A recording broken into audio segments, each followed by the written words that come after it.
Summa Theologica, Pars Prima, Initial Questions, by St. Thomas Aquinas. Question 8. The existence of God in things. Since it evidently belongs to the infinite to be present everywhere and in all things, we now consider whether this belongs to God, and concerning this there arise 4 points of inquiry: whether God is in all things, whether God is everywhere, whether God is everywhere by essence, power, and presence, and whether to be everywhere belongs to God alone. First article, whether God is in all things. Objection 1. It seems that God is not in all things, for what is above all things is not in all things. But God is above all. According to the Psalm, the Lord is high above all nations. Therefore God is not in all things. Objection 2. Further, what is in anything is thereby contained. Now God is not contained by things, but rather does He contain them.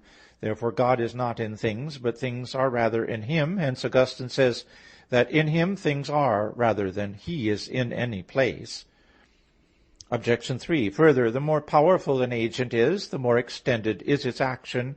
But God is the most powerful of all agents. Therefore His action can extend to things which are far removed from Him, nor is it necessary that He should be in all things.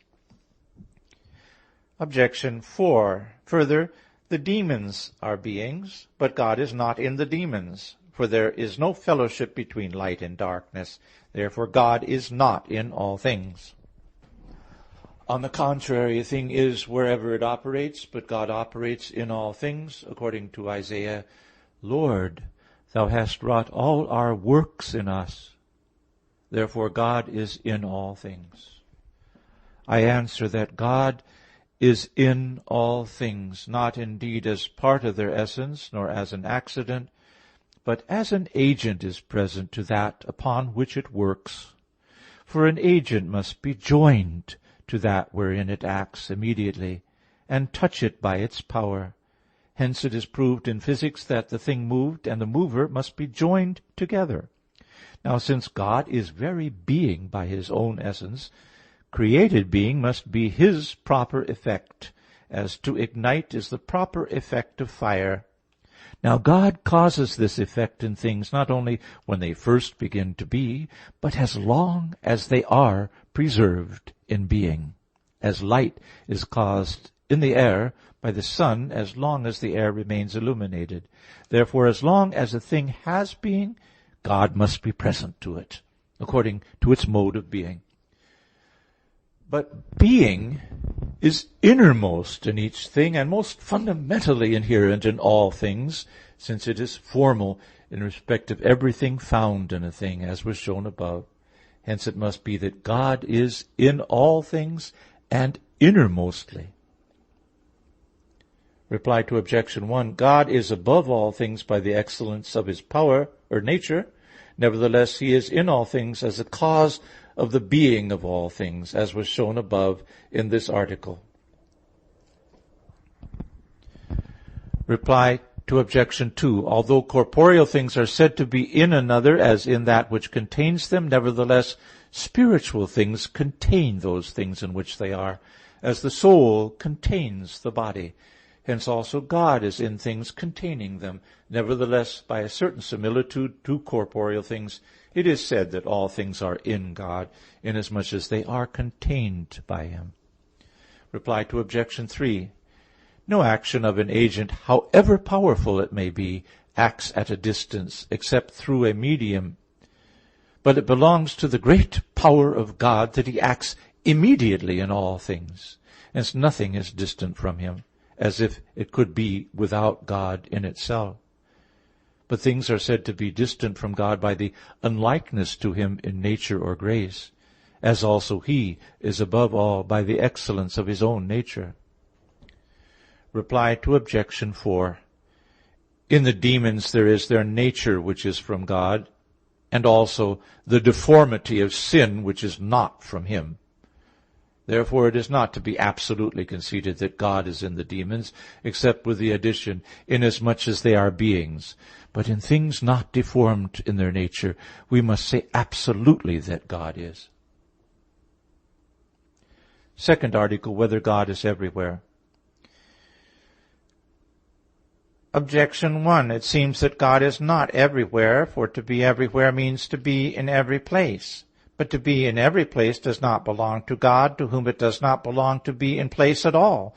For incorporeal things, as Boethius says, are not in a place. Therefore God is not everywhere.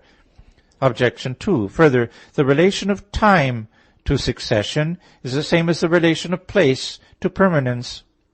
But one indivisible part of action or movement cannot exist in different times. Therefore neither can one indivisible part in the genus of permanent things be in every place. Now the divine being is not successive but permanent. Therefore God is not in many places, and thus he is not everywhere.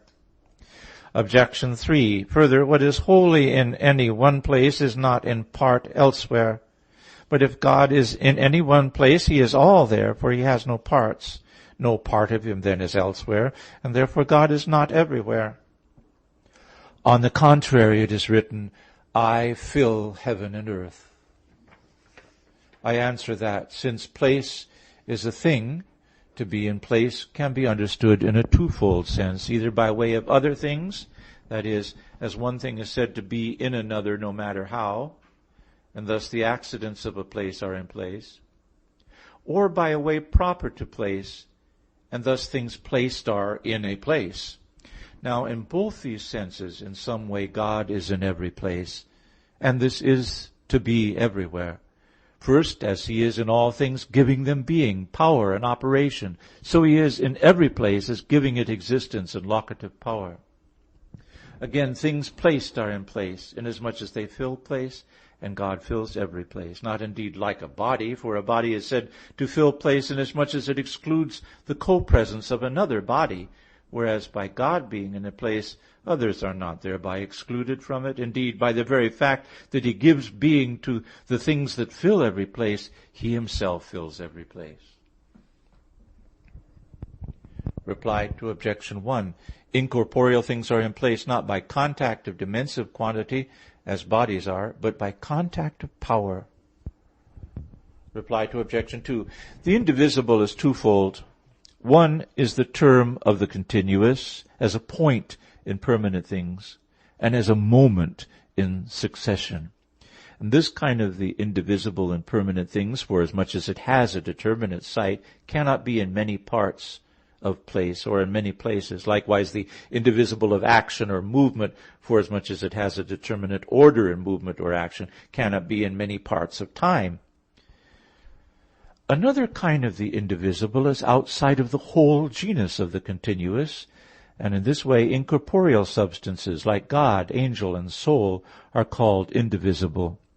Such a kind of indivisible does not belong to the continuous as a part of it, but as touching it by its power. Hence, according as its power can extend itself to one or to many, to a small thing or to a great one, in this way it is in one place or in many places, and in a small or large place. Reply to objection 3. A whole is so called with reference to its parts. Now, part is twofold, namely a part of the essence, as the form and the matter are called parts of the composite, while genus and difference are called parts of a species. There is also part of quantity into which any quantity is divided. What therefore is whole in any place by totality of quantity cannot be outside of that place, because the quantity of anything placed is commensurate to the quantity of the place, and hence there is no totality of quantity without totality of place. But totality of essence is not commensurate to the totality of place. Hence, it is not necessary for that which is whole by totality of essence in a thing not to be at all outside of it. This appears also in accidental forms which have accidental quantity. As an example, whiteness is whole in each part of the surface if we speak of its totality of essence, because according to the perfect idea of its species, it is found to exist in every part of the surface. But if its totality be considered according to quantity, which it has accidentally, then it is not whole in every part of the surface. On the other hand, incorporeal substances have no totality either of themselves or accidentally, except in reference to the perfect idea of their essence. Hence, as the soul is whole in every part of the body, so is God whole in all things and in each one. Third article, whether God is everywhere by essence, presence, and power. Objection 1. It seems that the mode of God's existence in all things is not properly described by way of essence, presence, and power, for what is by essence in anything is in it essentially. But God is not essentially in things, for he does not belong to the essence of anything. Therefore it ought not to be said that God is in things by essence, presence, and power.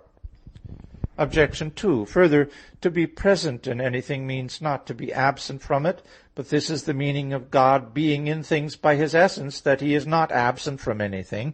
Therefore the presence of God in all things by essence and presence mean the same thing. Therefore it is superfluous to say that God is present in things by his essence, presence, and power. Objection 3. Further, as God by his power is the principle of all things, so he is the same likewise by his knowledge and will.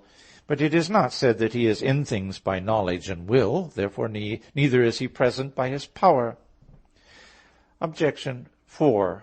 Further, as grace is a perfection added to the substance of a thing, so many other perfections are likewise added. Therefore, if God is said to be in certain persons in a special way by grace, it seems that according to every perfection there ought to be a special mode of God's existence in things. On the contrary, a gloss on the Canticle of Canticles says that God, by a common mode, is in all things by his presence, power, and substance. Still, he is said to be present more familiarly in some by grace. I answer that God is said to be in a thing in two ways. In one way after the manner of an efficient cause, and thus he is in all things created by him. In another way he is in things as the object of operation is in the operator. And this is proper to the operations of the soul, according as the thing known is in the one who knows, and the thing desired is in the one desiring. In this second way, God is especially in the rational creature which knows and loves him actually or habitually. And because the rational creature possesses this prerogative by grace, as will be shown later, he is said to be thus in the saints by grace. But how he is in other things created by him may be considered from human affairs. A king, for example, is said to be in the whole kingdom by his power, although he is not everywhere present. Again, a thing is said to be by its presence in other things which are subject to its inspection, as things in a house are said to be present to anyone who nevertheless may not be in substance in every part of the house. Lastly, a thing is said to be by way of substance or essence in that place in which its substance may be. Now there were some, the Manichees, who said that spiritual and incorporeal things were subject to the divine power, but that visible and corporeal things were subject to the power of a contrary principle. Therefore, against these, it is necessary to say that God is in all things by his power.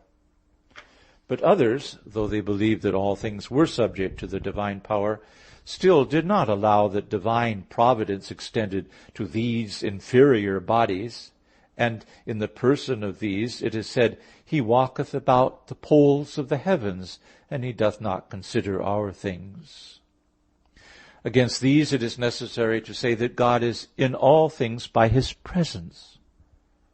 Further, others said that although all things are subject to God's providence, still all things are not immediately created by God, but that he immediately created the first creatures, and these created the others. Against these it is necessary to say that he is in all things by his essence.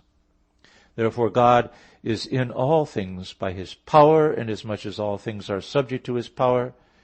He is by his presence in all things, as all things are bare and open to his eyes. He is in all things by his essence, inasmuch as he is present to all as the cause of their being. Reply to objection 1. God is said to be in all things by essence, not indeed by the essence of the things themselves, as if he were of their essence, but by his own essence, because his substance is present to all things as the cause of their being. Reply to objection 2. A thing can be said to be present to another when in its sight, though the thing may be distant in substance, as was shown in this article, and therefore two modes of presence are necessary, namely by essence and by presence. Reply to objection 3. Knowledge and will require that the thing known should be in the one who knows, and the thing willed in the one who wills. Hence, by knowledge and will, things are more truly in God than God in things. But power is the principle of acting on another. Hence, by power, the agent is related and applied to an external thing. Thus, by power, an agent may be said to be present to another. Reply to objection 4. No other perfection except grace added to substance renders God present in anything as the object known and loved. Therefore, only grace constitutes a special mode of God's existence in things. There is, however, another special mode of God's existence in man by union, which will be treated of in its own place. Fourth article, whether to be everywhere belongs to God alone. Objection 1. It seems that to be everywhere does not belong to God alone. For the universal, according to the philosopher, is everywhere and always. Primary matter also, since it is in all bodies, is everywhere. But neither of these is God, as appears from what is said above. Therefore, to be everywhere does not belong to God alone. Objection 2. Further, number is in things numbered, but the whole universe is constituted in number, as appears from the Book of Wisdom. Therefore, there is in some number which is in the whole universe, and is thus everywhere. Objection 3. Further, the universe is a kind of whole perfect body, but the whole universe is everywhere, because there is no place outside it. Therefore, to be everywhere does not belong to God alone. Objection 4. Further, if any body were infinite, no place would exist outside of it, and so it would be everywhere. Therefore, to be everywhere does not appear to belong to God alone. Objection 5. Further, the soul, as Augustine says, is whole in the whole body, and whole in every one of its parts. Therefore, if there was only one animal in the world, its soul would be everywhere, and thus to be everywhere does not belong to God alone. Objection 6. Further, as Augustine says, the soul feels where it sees, and lives where it feels, and is where it lives. But the soul sees, as it were, everywhere, for in a succession of glances it comprehends the entire space of the heavens in its sight. Therefore, the soul is everywhere. On the contrary, Ambrose says, who dares to call the Holy Ghost a creature who in all things and everywhere and always is, which assuredly belongs to the divinity alone? I answer that to be everywhere primarily and absolutely is proper to God. Now, to be everywhere primarily is said of that which in its whole self is everywhere. For if a thing were everywhere according to its parts in different places, it would not be primarily everywhere, forasmuch as what belongs to anything according to part does not belong to it primarily. Thus, if a man has white teeth, whiteness belongs primarily not to the man, but to his teeth. But a thing is everywhere absolutely when it does not belong to it to be everywhere accidentally, that is, merely on some supposition, as a grain of millet would be everywhere, supposing that no other body existed. It belongs therefore to a thing to be everywhere absolutely when, on any supposition, it must be everywhere, and this properly belongs to God alone. For whatever number of places be supposed, even if an infinite number be supposed, besides what already exists, it would be necessary that God should be in all of them. For nothing can exist except by Him. Therefore, to be everywhere primarily and absolutely belongs to God and is proper to Him, because whatever number of places be supposed to exist, God must be in all of them, not as to a part of him, but as to his very self. Reply to objection 1. The universal and also primary matter are indeed everywhere, but not according to the same mode of existence. Reply to objection 2. Number, since it is an accident, does not of itself exist in place, but accidentally. Neither is the whole, but only part of it in each of the things numbered. Hence, it does not follow that it is primarily and absolutely everywhere. Reply to objection 3. The whole body of the universe is everywhere, but not primarily, forasmuch as it is not wholly in each place, but according to its parts. Nor again is it everywhere absolutely, because supposing that other places existed beside itself, it would not be in them. Reply to objection 4. If an infinite body existed, it would be everywhere, but according to its parts. Reply to objection 5. Were there one animal only, its soul would be everywhere, primarily indeed, but only accidentally. Reply to objection 6. When it is said that the soul sees anywhere, this can be taken in two senses. In one sense, the adverb anywhere determines the act of seeing on the part of the object, and in this sense it is true that while it sees the heavens, it sees in the heavens, and in the same way it feels in the heavens. But it does not follow that it lives or exists in the heavens, because to live and to exist do not import an act passing to an exterior object. In another sense, it can be understood according as the adverb determines the act of the seer, as proceeding from the seer. Thus it is true that where the soul feels and sees, there it is, and there it lives, according to this mode of speaking. And thus it does not follow that it is everywhere.